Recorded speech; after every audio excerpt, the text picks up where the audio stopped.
Stocks. Stock एक company की ownership का एक यूनिट होता है। मतलब कि स्टॉक एक कंपनी के मालिकाना हक का एक छोटा सा टुकड़ा होता है। अगर कोई एक कंपनी का स्टॉक खरीद लेता है तो इसका मतलब यह है कि वो आदमी उस कंपनी में एक छोटी सी ओनरशिप खरीद रहा है, छोटा सा मालिकाना हक खरीद रहा है। एग्जाम्पल के लिए मान लो अगर आप यूट्यूब के 50% स्टॉक खरीद लेते हो तो इसका मतलब यह है कि आप 50% यूट्यूब के मालिक बन जाओगे। शेयर होल्डर, जिनके पास किसी कंपनी के शेयर्स होते हैं उन्हें शेयर होल्डर बोलते हैं, चाहे वो शेयर फिजिकल फॉर्म में हो यानी कि कागजी रूप में हो या डीमेट फॉर्म में हो। किसी भी कंपनी के शेयर खरीदने के बाद शेयर होल्डर के पास उस कंपनी के प्रॉफिट में से हिस्सा लेने का और उसके डिसीजन को इन्फ्लुएंस करने का अधिकार मिल जाता है। स्टॉक एक्सचेंज, वो जगह जहां पर लोग शेयर्स को बाय और सेल कर सकते हैं। डिविडेंड, डिविडेंड किसी भी कंपनी के प्रॉफिट का एक छोटा सा हिस्सा होता है जो कंपनियां अपने शेयर होल्डर्स को बांटती हैं। जिसके पास जितने शेयर्स रहेंगे उनको उसी हिसाब से डिविडेंड मिलते हैं। जैसे यहाँ पर दिखा रहा है कि एसबीआई कार्ड हर शेयर पर ₹2.5 का डिविडेंड देगी, तो इसका मतलब यह है कि जिन भी शेयर होल्डर के पास इस कंपनी का एक शेयर होगा उसे ₹2.5 का डिविडेंड मिलेगा।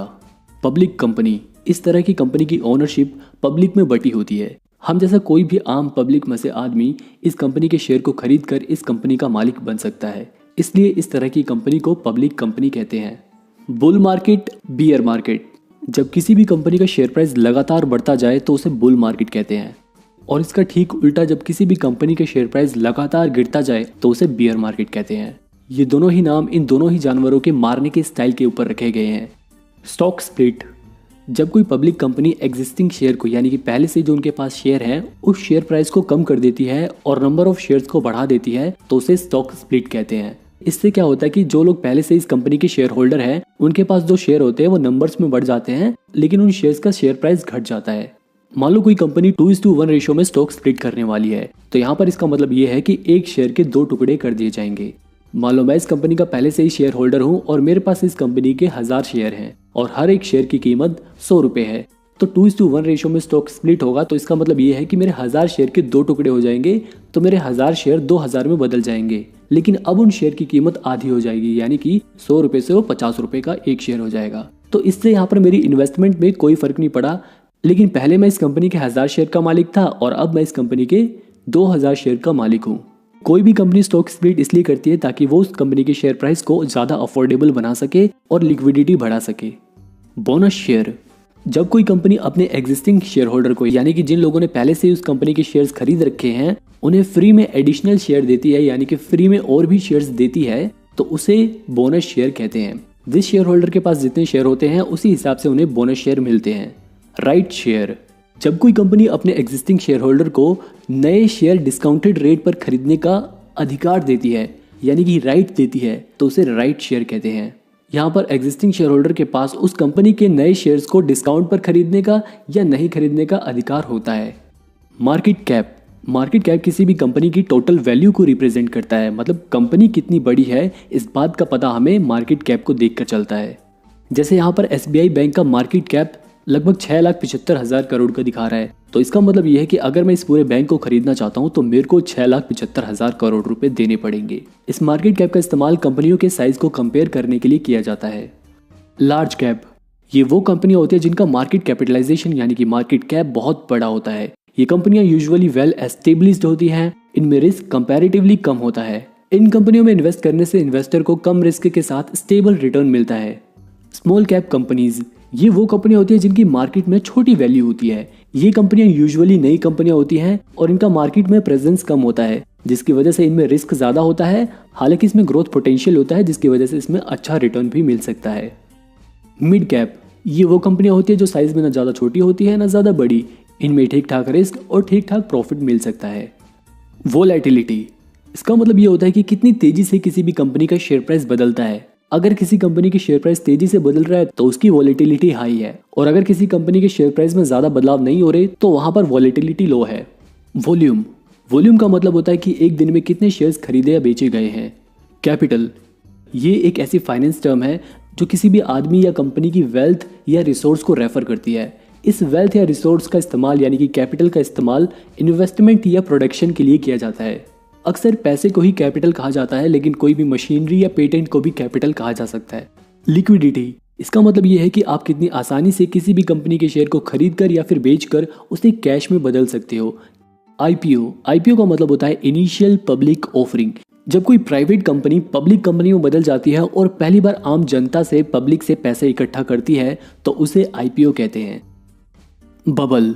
देखो, जब लोग किसी भी कंपनी के शेयर को लेकर ओवर एक्साइटेड हो जाते हैं और उस कंपनी का शेयर प्राइस आर्टिफिशियली उसकी एक्चुअल वैल्यू से ज्यादा बढ़ने लग जाता है, उस सिचुएशन को बबल कहते हैं। कुछ समय बाद जब असलियत सामने आती है तो बबल बर्स्ट हो जाता है, जिससे उस कंपनी का शेयर प्राइस एकदम से उस कंपनी की एक्चुअल वैल्यू तक गिरने लग जाता है और कई बार तो एक्चुअल वैल्यू से ज्यादा भी गिर जाता है। ब्लू चिप स्टॉक, ऐसी कंपनियों के स्टॉक जो फाइनेंशियली स्ट्रॉन्ग होते हैं, ये मार्केट में अच्छे से एस्टेब्लिश हो जाते हैं, अच्छे से अपने आप को स्थापित कर लेते हैं और ये कंपनियां वेल नोन होती हैं, यानी कि इन कंपनियों को ज्यादातर लोग जानते पहचानते हैं और ये कंपनियां लगातार कंसिस्टेंट अर्निंग करती हैं, लगातार प्रॉफिट कमाती हैं। ज्यादातर जो ब्लू चिप कंपनियां होती हैं वो अपने अपने सेक्टर की लीडर होती हैं और ये कंपनियां अक्सर डिविडेंड भी देती हैं। फॉरेक्स का मतलब होता है फॉरेन एक्सचेंज। ये ग्लोबल फाइनेंशियल मार्केट होता है जहां लोग करेंसीज में ट्रेड कर सकते हैं, यानी कि रुपी, डॉलर, ऐसी करेंसीज में एक दूसरे के साथ ट्रेड कर सकते हैं, उन्हें खरीद बेच सकते हैं।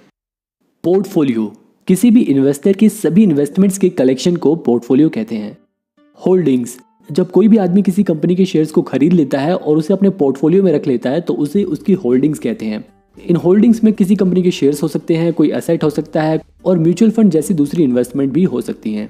इंटरेस्ट, जब आप किसी से लोन लेते हो और वो उस लोन पर आपसे थोड़े एक्स्ट्रा पैसे लेता है, उस एक्स्ट्रा पैसे को इंटरेस्ट बोलते हैं। हिंदी में इंटरेस्ट को ब्याज कहते हैं। बॉन्ड्स, जब कोई इन्वेस्टर किसी कंपनी को या गवर्नमेंट को लोन देता है और उसके बदले इंटरेस्ट अर्न करता है तो उसे बॉन्ड कहते हैं। सिक्योरिटीज, स्टॉक मार्केट में सिक्योरिटीज का मतलब होता है कोई भी ऐसा स्टॉक या bond, mutual funds, options, futures, derivatives, ऐसे सभी फाइनेंशियल इंस्ट्रूमेंट जिन्हें ट्रेड किया जा सके उन्हें सिक्योरिटीज कहा जाता है। ब्रोकर्स, आप डायरेक्टली स्टॉक मार्केट में जाकर शेयर्स नहीं खरीद सकते, इसलिए आपके बिहाफ पर जो स्टॉक मार्केट से आपके लिए शेयर खरीदता है उन्हें ब्रोकर कहते हैं। यूजुअली जो ब्रोकर होते हैं आपके लिए शेयर खरीदने या बेचने के बदले आपसे थोड़े बहुत चार्जेस लेते हैं। आजकल ये जो ब्रोकर होते हैं वो ऑनलाइन हो चुके हैं। असेट, ऐसे रिसोर्सेज जो किसी के पास होते हैं जिनकी कोई इकोनॉमिक वैल्यू होती है। ये एसेट कुछ भी हो सकता है, सोना, चांदी, पैसा, किसी कंपनी का स्टॉक, कोई प्रॉपर्टी, कोई गाड़ी, जिन्हें आप अपने पास रखते हो इस उम्मीद से कि आगे फ्यूचर में इसकी वैल्यू बढ़ जाए और आप उससे पैसे कमा सको। कमोडिटी, ऐसी बेसिक चीजें जो लोगों के बीच में इंटरचेंजेबल होती हैं, यानी कि आपस में एक्सचेंज करी जा सके, जैसे कि अनाज, सोना, चांदी, तेल, गैस। कमोडिटीज ज्यादातर रॉ मटेरियल को ही कहा जाता है। स्टॉक मार्केट में कमोडिटीज को भी ट्रेड किया जाता है, यानी कि इन सभी चीजों को ट्रेड किया जाता है कॉन्ट्रैक्ट्स के जरिए। स्टॉक मार्केट में अगर कोई इन चीजों को बाय और सेल करता है तो उसे कमोडिटीज मार्केट में ट्रेडिंग कहा जाता है। यील्ड, मतलब आप जो अपनी इन्वेस्टमेंट से अर्न करते हो उसे यील्ड कहा जाता है। ये स्टॉक मार्केट में यूजुअली परसेंटेज में होती है। जैसे एसबीआई बैंक का डिविडेंड यील्ड 1.5% का है। इसका मतलब ये है कि आप इसमें जितना भी पैसा इन्वेस्ट करोगे उसका 1.5% आपको लगभग डिविडेंड के रूप में कमाई होगी।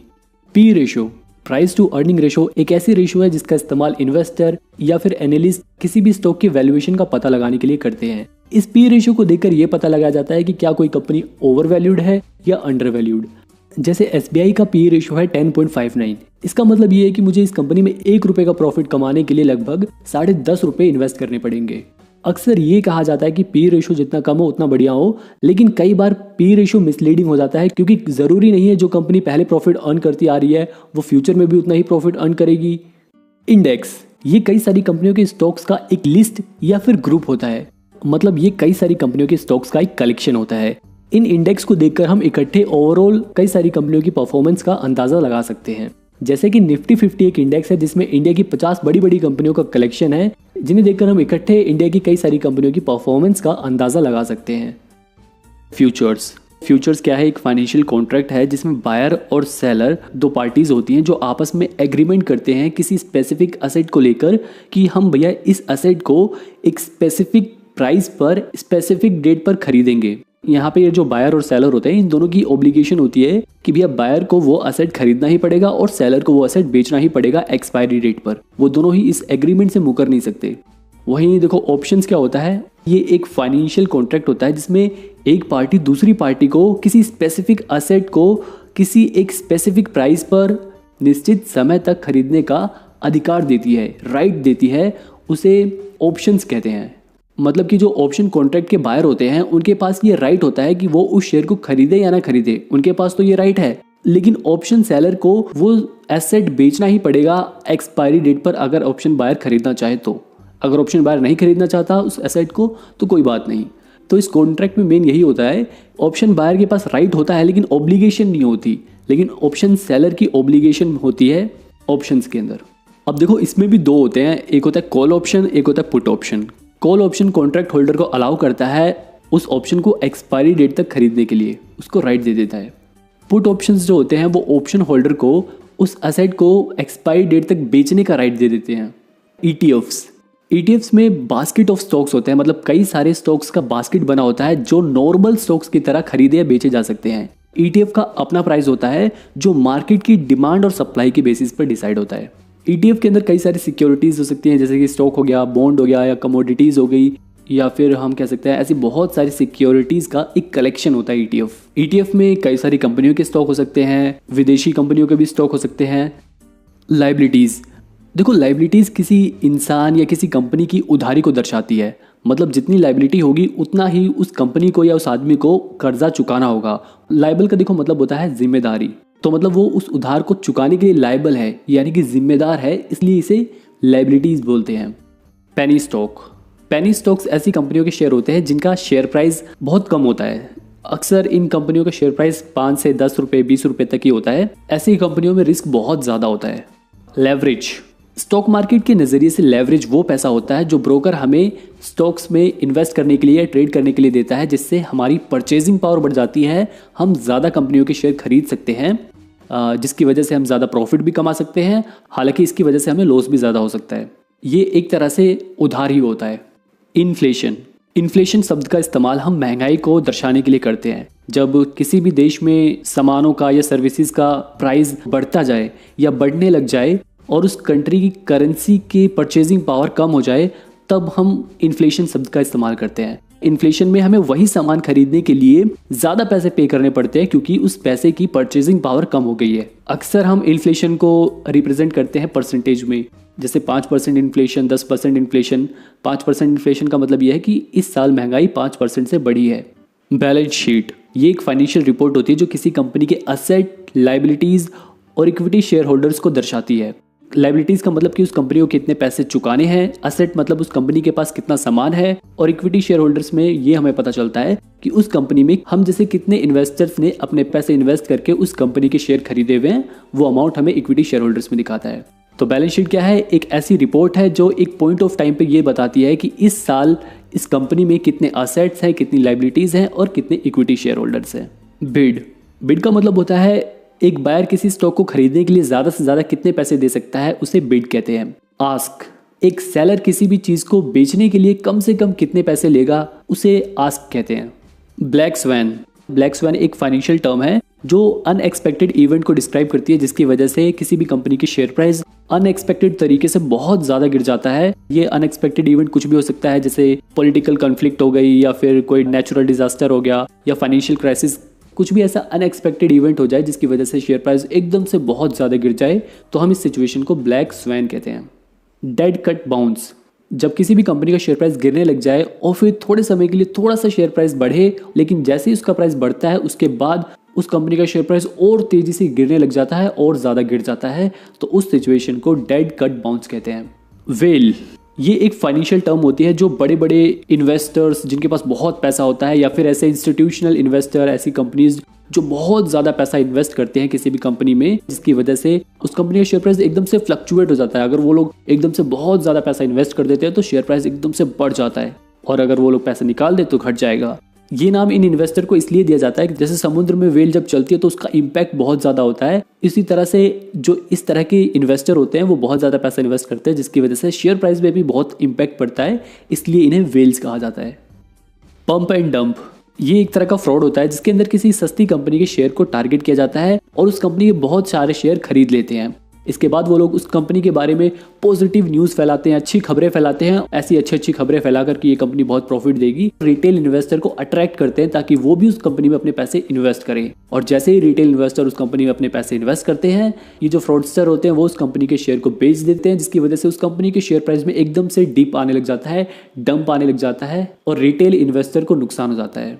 तो पंप मतलब उन्होंने गलत न्यूज़ फैलाकर उस कंपनी के शेयर को बढ़ाया, और डंप मतलब जैसे उन्होंने उस कंपनी के शेयर को बेच दिया तो उस कंपनी का शेयर प्राइस गिर गया। पैनिक सेलिंग, जब किसी कंपनी का शेयर प्राइस किसी न्यूज़ की वजह से या अफवाह की वजह से, किसी भी गलत न्यूज़ की वजह से गिरने लग जाए और जो उस कंपनी के इन्वेस्टर होते हैं वो उस न्यूज़ की वजह से पैनिक होकर उस कंपनी का शेयर जल्दी से बेच देते हैं, जिसका रिजल्ट ये होता है कि उस कंपनी का शेयर प्राइस और भी गिरने लग जाता है, तो उस सिचुएशन को पैनिक सेलिंग कहते हैं। क्योंकि यहाँ पर जो इन्वेस्टर होता है वो घबरा के अपने शेयर बेच देता है, जिसकी वजह से कंपनी का शेयर प्राइस और भी गिर जाता है। शॉर्ट सेलिंग, शॉर्टिंग एक तरह की इन्वेस्टमेंट स्ट्रेटेजी होती है जिसके अंदर ट्रेडर ब्रोकर से किसी भी कंपनी के स्टॉक को बोरो करके उसे करंट प्राइस पर बेच देता है, और जैसे ही उस कंपनी का शेयर प्राइस गिरता है वो उस कंपनी के शेयर प्राइस को खरीद लेता है, जिसकी वजह से उसे प्रॉफिट हो जाता है, क्योंकि उसने पहले हाई प्राइस पर बेचा और बाद में उसे लो प्राइस पर खरीद लिया। लेकिन देखो इसमें कई बार उल्टा भी हो जाता है। मान लो अगर कंपनी का शेयर प्राइस गिरने की जगह बढ़ जाए तो इस सिचुएशन में क्योंकि उसने पहले से ही वो शेयर सेल कर दिए हैं, बाद में उसे जब बाय करना होगा तो उसे हाई प्राइस पर बाय करना होगा, जिसकी वजह से उसे लॉस हो जाएगा। तो शॉर्ट सेलिंग का इस्तेमाल जब भी किया जाता है जब किसी कंपनी का शेयर प्राइस गिरे। ठीक है। लिमिट ऑर्डर, इस तरह के ऑर्डर में किसी भी कंपनी के शेयर को हम बाय या सेल करते हैं एक स्पेसिफिक प्राइस पर, यानी कि निश्चित कीमत पर या फिर उससे भी बेटर प्राइस पर, उसे लिमिट ऑर्डर कहते हैं हम। स्टॉप लॉस ऑर्डर, ऐसे ऑर्डर्स जिसमें हम पहले से ही तय कर लेते हैं कि इस सर्टेन प्राइस पर पहुंचते ही हमें इस कंपनी का शेयर प्राइस खरीदना है या बेचना है, उन्हें स्टॉप लॉस ऑर्डर कहते हैं। स्टॉप लॉस ऑर्डर में हम सेल वाले ऑप्शन का यूज अपने लॉस को कम करने के लिए करते हैं।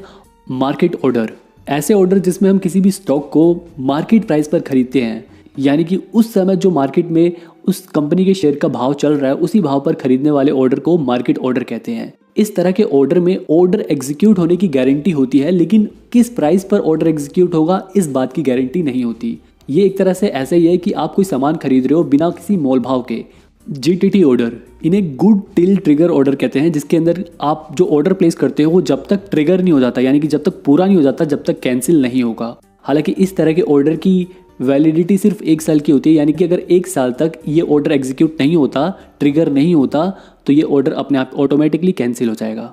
डे ऑर्डर, ये भी एक तरह का ऑर्डर होता है जिसके अंदर किसी भी स्टॉक को बाय या सेल करने का ऑर्डर प्लेस किया जाता है एक स्पेसिफिक प्राइस पर, लेकिन इस तरह के ऑर्डर की वैलिडिटी सिर्फ 1 दिन की होती है, इसलिए इन्हें डे ऑर्डर कहा जाता है। अगर उसी दिन ये ऑर्डर एग्जीक्यूट हो जाता है तब तो कोई दिक्कत नहीं, लेकिन अगर एग्जीक्यूट नहीं हो पाता तो ये ऑटोमेटिकली कैंसिल हो जाता है। एवरेजिंग डाउन, ये एक तरह की इन्वेस्टमेंट स्ट्रेटेजी होती है जिसके अंदर जो इन्वेस्टर होता है उसने जिस कंपनी के स्टॉक में इन्वेस्ट कर रखा है, अगर उस कंपनी का स्टॉक प्राइस गिरने लग जाता है तो वो उस कंपनी में और पैसे इन्वेस्ट करता है, जिसकी वजह से इन्वेस्टेड स्टॉक का जो टोटल प्राइस हो जाता है वो एवरेज होकर कम हो जाता है, इसलिए इसको एवरेजिंग डाउन कहते हैं। एग्जाम्पल के लिए मान लो पहले मैंने किसी कंपनी के 100 शेयर खरीद रखे थे 100 रुपये के प्राइस पर, बाद में उस कंपनी का शेयर प्राइस गिरकर 80 रुपये हो गया और मैंने दोबारा से उस कंपनी के 100 शेयर खरीद लिए, तो टोटल अब मेरे पास 200 शेयर हो गए और इन 200 शेयर का एवरेज प्राइस को 100 रुपये से 90 रुपये पर ले आया, तो इस सिचुएशन को एवरेजिंग डाउन कहते हैं।